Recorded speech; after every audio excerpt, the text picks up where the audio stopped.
Good evening. I would like to take this opportunity to welcome everyone tonight to our annual open house. We missed seeing families in the hallways last year during our virtual event. If I haven't had the chance to meet you over the past year, my name is Patty Fry and I'm the principal here at South High. As I've shared in a number of communications this year, we've had a great opening thanks to your children. Tonight, we ask that you follow your child's schedule and report to all classes as listed. There are also a number of student fundraisers this evening throughout the school, and our school culinary bakery is open yet again. Masks are obviously required this evening, and we hope you remind your children that masks are required to be worn properly during the school day. The students have been very cooperative, but as with everything, they do need reminders.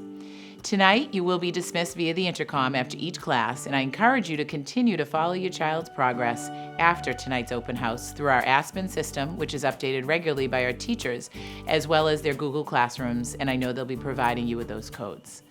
Finally, just an update for parents, the Plymouth schools have moved to being a one-to-one technology district, and you will see teachers using the devices regularly in the classroom, so students are expected to have these devices each day. They may bring their own device, but if they do not have one, we do have a Chromebook available for them with a parent permission slip. We do think this one-to-one initiative has been a positive through COVID. Thank you again, and as always, we work very hard to communicate regularly with families, but we understand it's a very large school community. So please do not hesitate to reach out at any time with questions or concerns. The administrators will be in the hallways as well, helping people find their way, and have a great night. Thank you for being here.